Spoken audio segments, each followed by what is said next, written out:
Si jamais il n'y a pas de matelas disponible, souvent ils vont laisser accessible des planches, donc soit des planches pour enfants ou souvent plus des planches de nage, comme ça ici.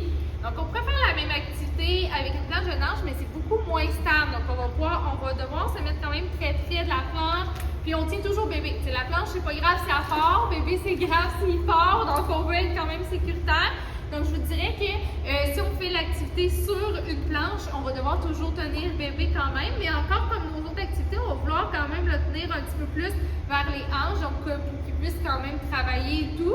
Si on voit que, qu'on est capable de donner une moins grande pogne à bébé, on va pouvoir juste le lâcher un petit peu, mais en restant tout le temps très près, là, parce que c'est très instable. Donc, plus bébé va être plus vieux, plus ça va être instable et plus ça va caler aussi. Donc, ça va être un travail d'équilibre quand même, mais différent de ce qu'on avait là, sur le matelas.